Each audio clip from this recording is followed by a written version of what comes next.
we're going to continue that, but I titled it "People" because I don't know if you know.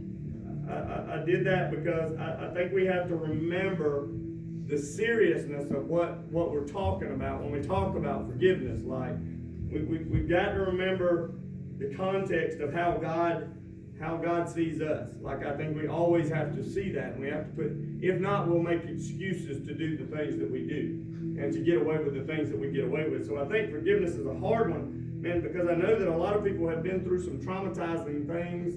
I know that and I understand that. I myself have been through things in my life, and I've held on to a lot of things. I mean, I think everybody in here has been through things that they've had to forgive for. But I think we have to remember how serious this is to God and where this puts us when we don't do it. Like when we don't do it, that's the big thing. So let's just give you a little bit of context. To me, biblically, not to me, people are God's most precious creation. People are. Like of all the things that He could be crazy about, people is His number one project. People are the number one thing that He put out there.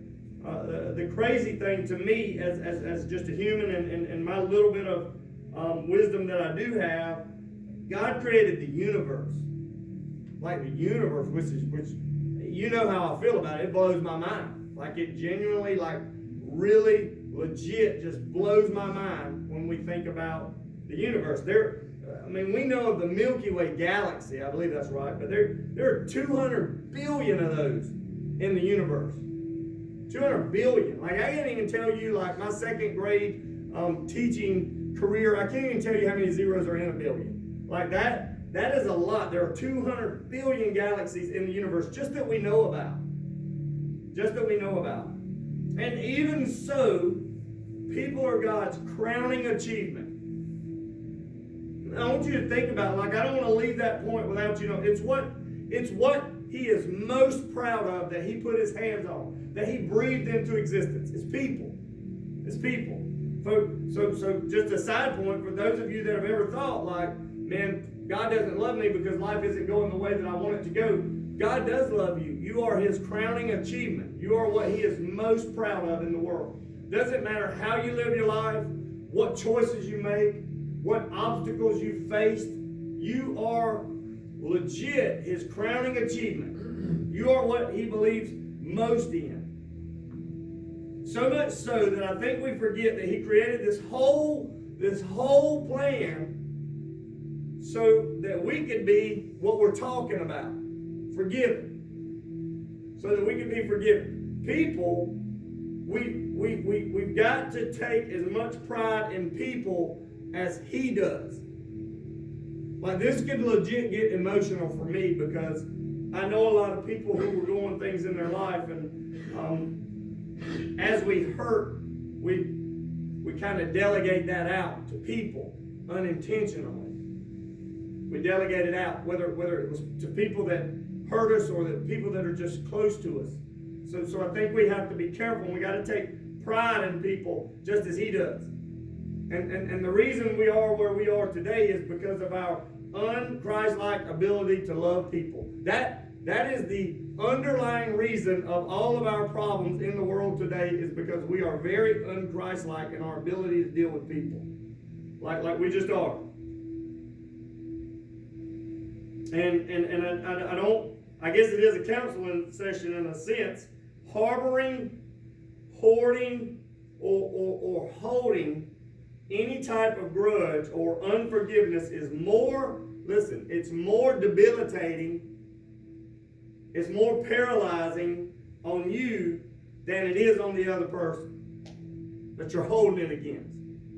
I mean, it is. It just is. Energy that was meant to be spent on joy and happiness is being poured into like hard feelings that actually are in turn kind of stalling you from a Christ-like return in a relationship.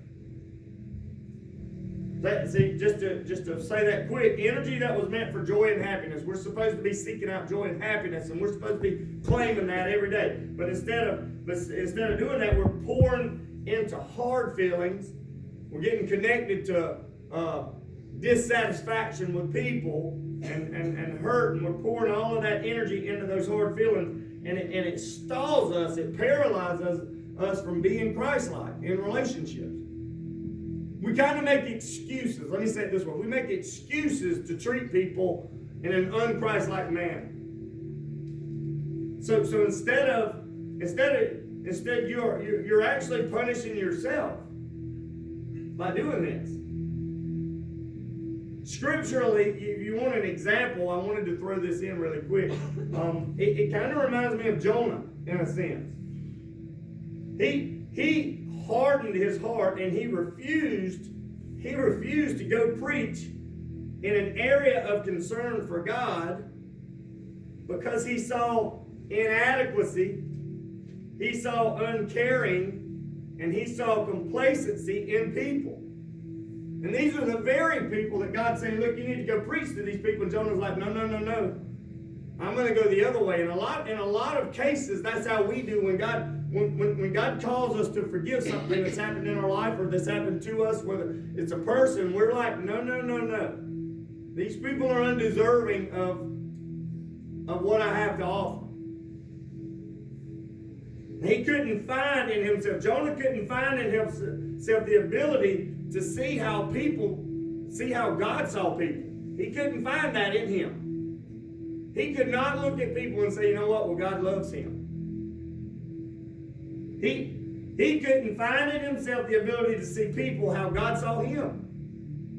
He just couldn't do it. Now, how did that affect the people? That's the question. How did that affect the people for Jonah? Guess what? It didn't. It didn't. It did not affect. If you know the story, how did it affect God? It didn't. God was still God. But watch this. How did it affect Jonah? Brutally. Jonah went through many obstacles, many hardships, many setbacks, because he couldn't see people the way that God saw them. He couldn't find it himself. And we read about Jonah, and we read about his story, how he wound up getting thrown over the side of the boat, and he gets swallowed up by this big fish, and he just faces hardship after hardship. And it was for what? All for what? Because he couldn't find in himself the ability to see people the way that God saw. It was pointless what he was going through. But he was, listen, here's the thing. He was bringing these things on himself because he was running from God and he was being disobedient. So he could not bring himself to say this. He couldn't bring himself to say, you know what? I don't deserve what I've been given. But God graciously gave it to me. Regardless, He gave it to me. So in turn, I should show that generosity to other people. Now, you've heard me say that the last 2 or 3 weeks, and probably several other times, that we get grace, so we in turn show grace to people. But it's hard to buy into. Jonah couldn't do it. Nope. Jonah couldn't find that in him to do. Jonah was probably one of those do-it-righters. Those people who say, man, they deserve what God has coming. Like they've done so much wrong, they've done so much hurt, that they've not contributed to the world or to the mission or to the gospel. They deserve what God has coming. Like, listen, I've told you before and I'll say it again. Be very careful when you start divvying out punishment or judgment. You have to be very careful. Now, I'm not saying the Bible doesn't say to not judge. It actually does talk about that you are able to judge. But before you do it, make sure all your junk's in order. Okay?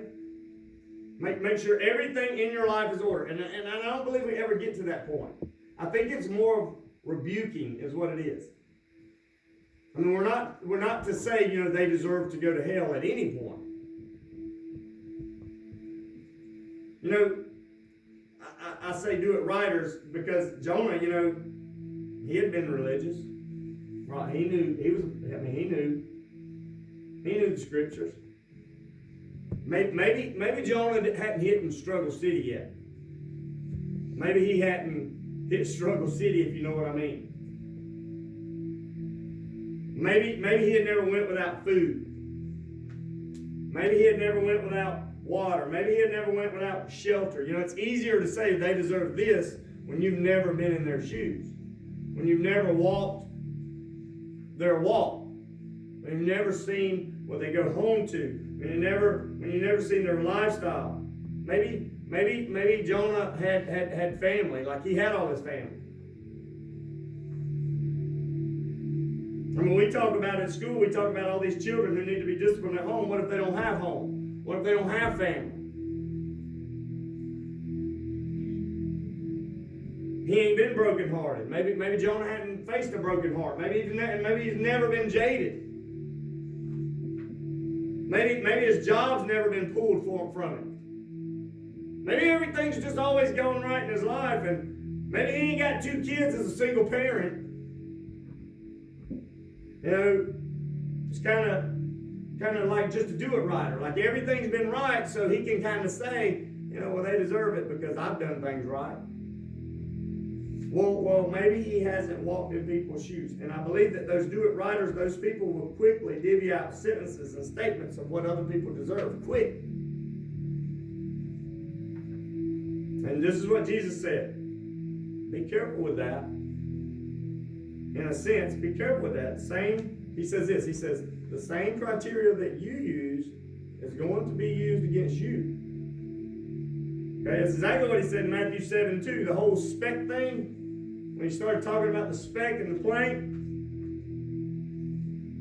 And it's interesting to me that this comes after all of the information that Jesus has updated the people with in the Sermon on the Mount. He's at the end of the Sermon on the Mount when he started talking about this. So he goes through the do not worry. He goes through the part about murder and what murder is to him and how if you hate someone or if you call somebody a fool.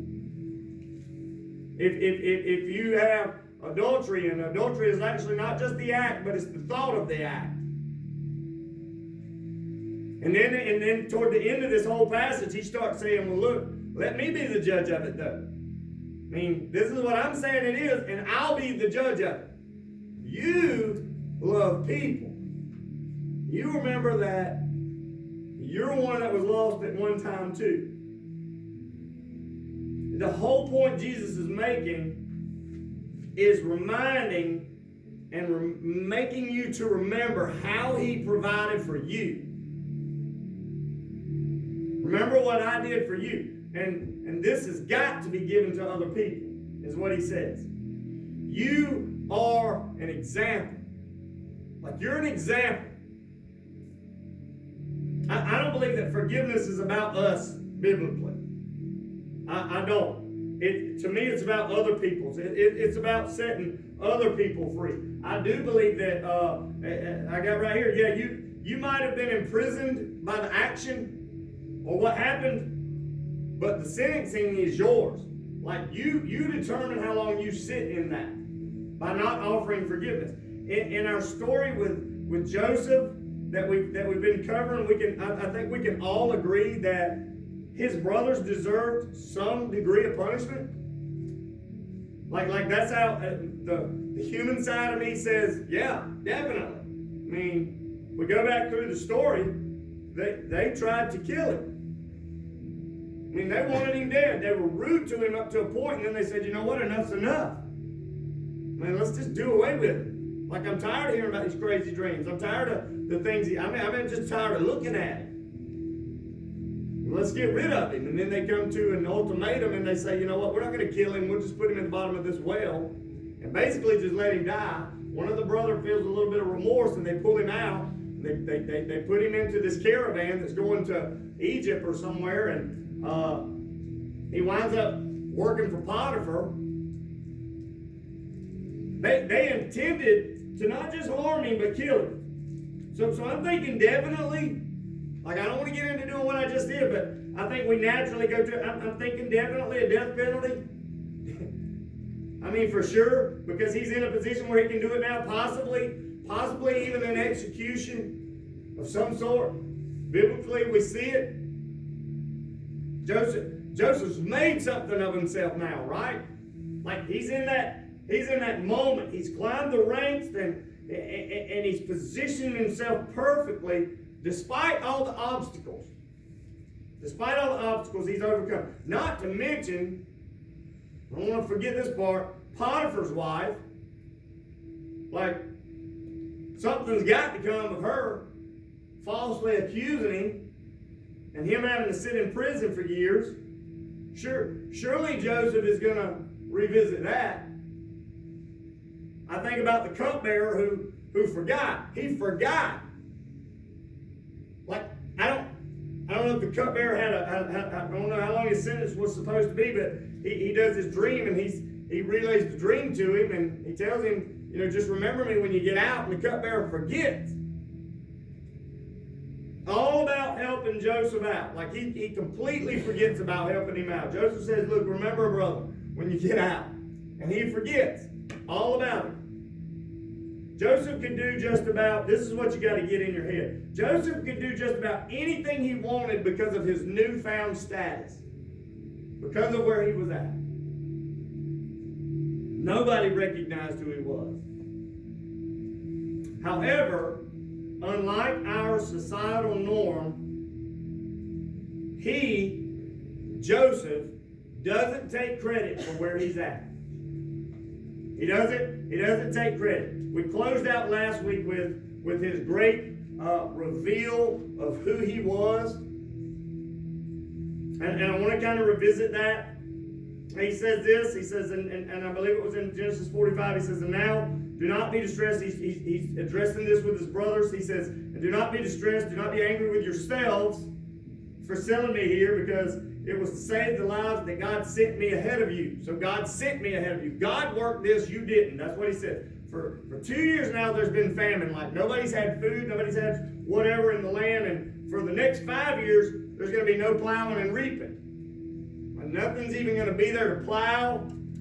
Not going to reap anything. There's not going to be any harvest. And he says this. He says, but God sent me ahead of you to what? To preserve, to get for you, to occupy for you a remnant on earth to save your lives by a great deliverance. So through your idiotic decision and choice, through your hurt to me, God positioned me to help you. That's what he says. That's crazy. Like that's crazy. He's not handing out a sentence. He says, look, even though you had this weird plan, God used it to put me out in front of you to help you. Not to hurt you, not to harm you, but to help you. Now to me, listen, that seems good. That's good enough, Joseph. Like that's good. But no, Joseph is feeling good today. In chapter 45. Joseph has more that makes us feel a little uneasy as believers when we talk about forgiveness. And listen, if you're not scrunched up in your seat, and if you're not on the edge with this, something might be wrong, because forgiveness is not an easy sale. It's not. That's why we took 2 weeks to kind of discuss it. It's not easy. But it is the expectation over every single life. There's never a point in our life where we hit a line that says, you know what? That's good. Like you put up with enough, or this situation is far more powerful, and God's not going to say, you know what? Because that was a big one. Like I commend you for holding on to that unforgiveness. Like I'll take that from you now. God wants you to forgive in every circumstance. It doesn't matter the degree of the hurt or not. Like, I hate to be the bearer of that, but it's the truth. Even in my own life. Things that have happened to me, like, I have to be able to reach a moment of, I forgive you for that. Like, it's a very uncomfortable thing to talk about. And if you're not uncomfortable with it, there's a problem. Like, this is not a bartering item when we go before God. He made the example with his son. His own son. So you're not going to go to God and say, well listen, like, this is what happened. Because you know what he's going to do? Well, let me tell you what happened. That guy, the guy that was on the cross, like, he never physically met you, but he forgave you. Like, he forgave you for what you've done and what you're going to do.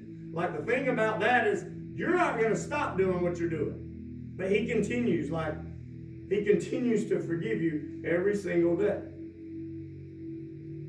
It's not easy. And I wonder, like, I think there are things that make us feel uneasy, and Joseph is going to. And why do we feel uneasy? I believe that there are a lot of things in the Bible that makes us feel really uneasy. And listen, there's a lot of things, like we did this Wednesday night. I'm not saying it was wrong at that point, but we do this a lot of times. We'll say, well, that was in the Old Testament. Right? That's our exemption a lot of times. That was in the Old Testament. Things have changed when he established the church and all that. Listen, God never changes. God never changes. And because a prophet came in after and wrote, call it what you want. I believe God is his word. Like, it is what God says at all times. At all times. And there are a lot of things that are uneasy. And Jesus' requests are not easy. They're not easy.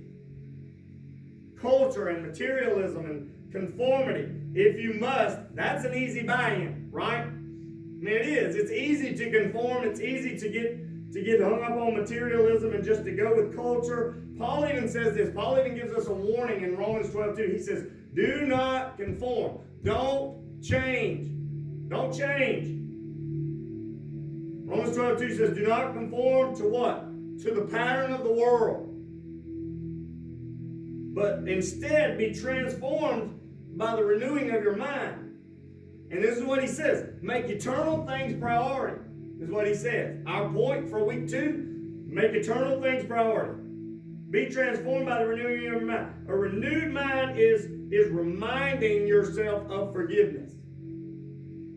You got to change the way you think. When we talk about paradigm, you have to change the way that you think. Then I think you're going to be able to test and approve what God's will is what Paul says. His good, pleasing, and perfect will. You will know why you exist. You will know your purpose. You will know where your time needs to be invested that might be going into things right now that it don't need to be going into. You will know where your money needs to be because right now it might be going into an area that it doesn't need to be going into. You will know why you exist, and you will see value that God sees in you. When you see value and worth that God sees, listen, this is big. When you see the value and the worth that God sees in you, what others see in you, it won't even matter. It won't matter. Forgiveness, to me, is accessible at that moment. When you see how much God values you and how much worth God sees in you, forgiveness is accessible. We're able to say, you know what? I get it. I get it. Because the value that God has for you is the gospel. It's Jesus Christ coming into the world for something that you couldn't do. Joseph knew how God felt about him. He knew this story was going to play out. Here's the power to me. I got excited when I thought about this. It didn't matter what the brothers did. I don't feel like it mattered a bit if they made a good choice or a bad choice. God was going to put Joseph where he needed to be because of Joseph's obedience. The power in just saying, look, this is what he did. He said, look, don't hold it against yourselves that you wronged me. Not, I forgive you, but instead, forgive yourselves. Forgive yourselves. In other words, I was never even in that place. Like, I've never held ill will to you.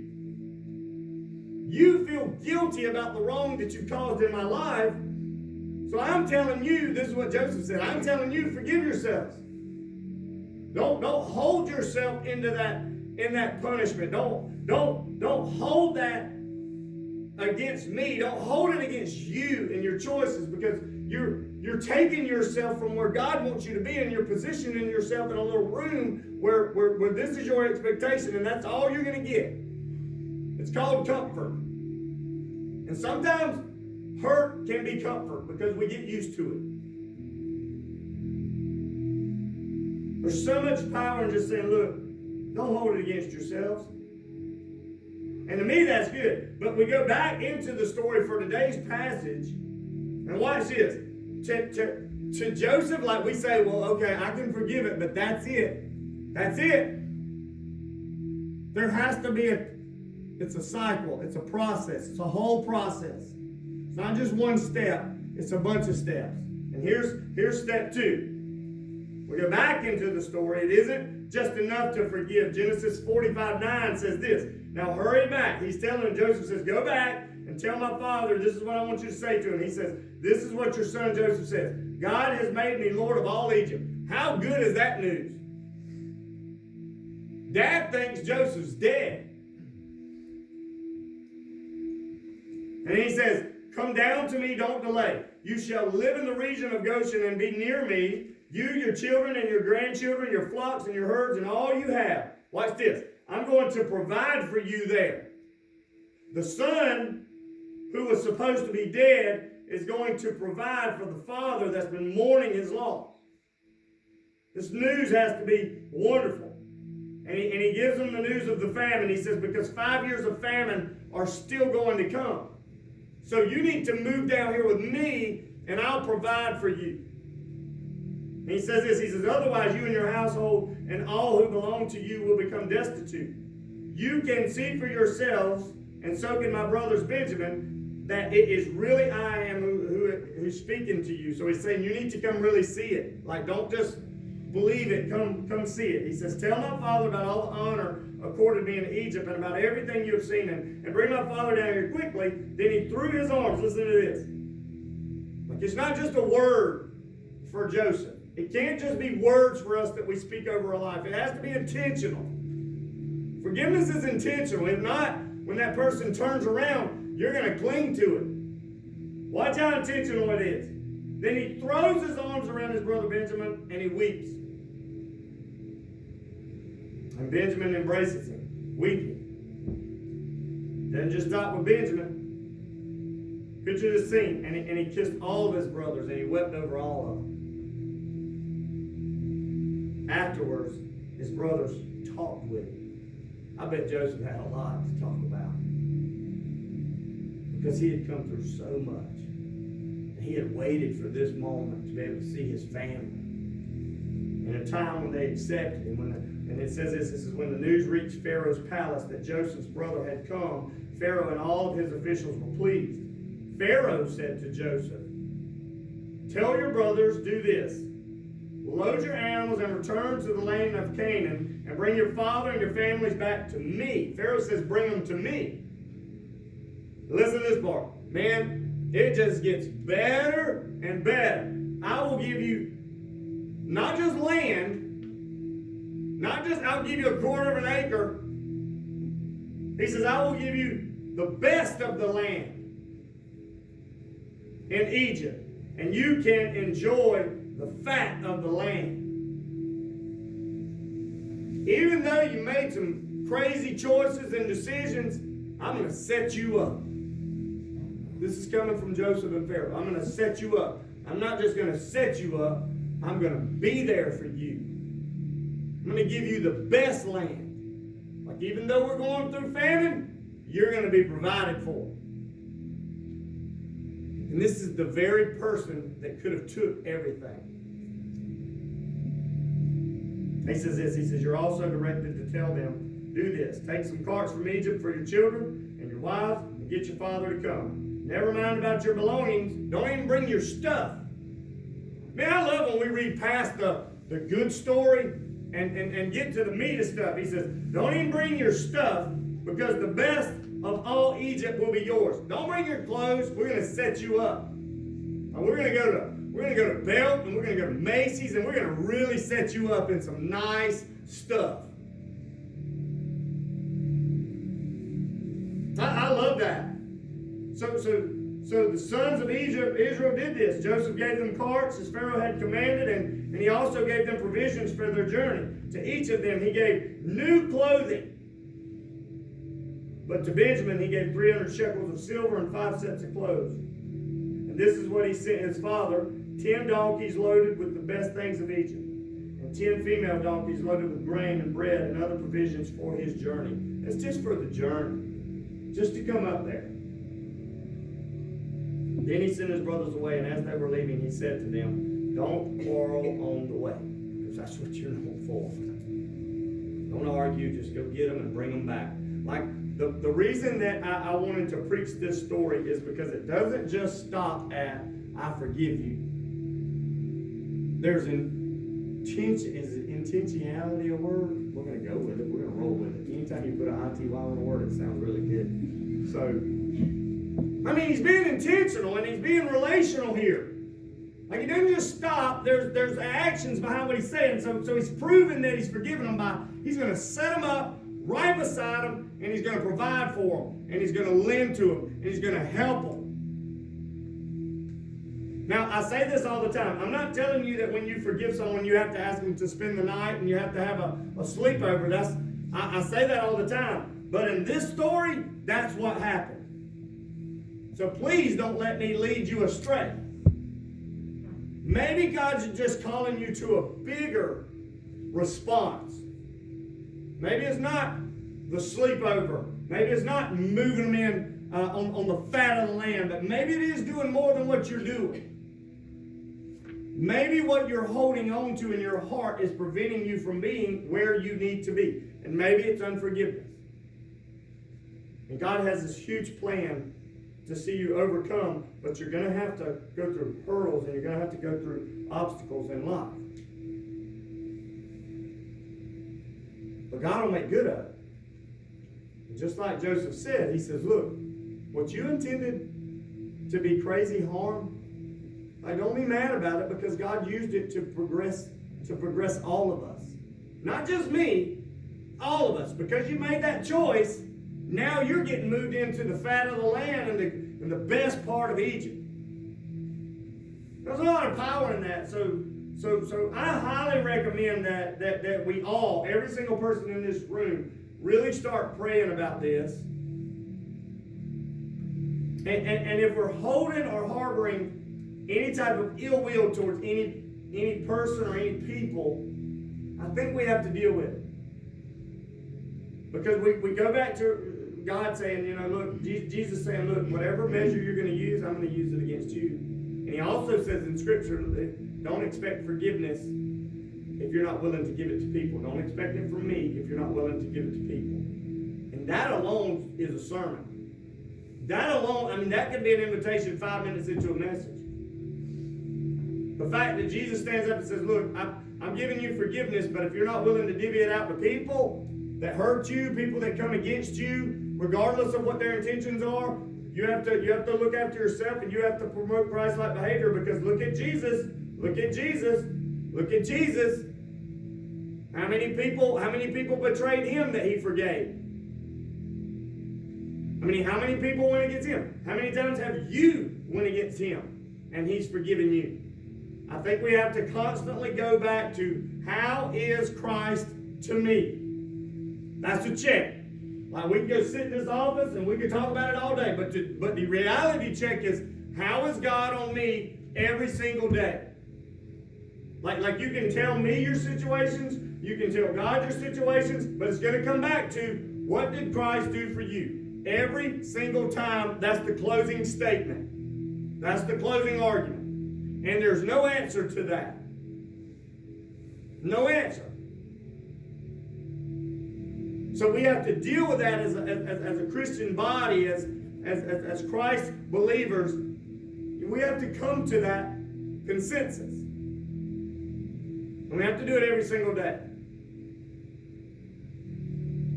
I heard this really. I'm going to ask Nick if you don't mind to come up, and I'm just going to ask him to play the guitar for a moment. And I watched the story. I want to make sure I get this story right. I highly recommend you watch the story.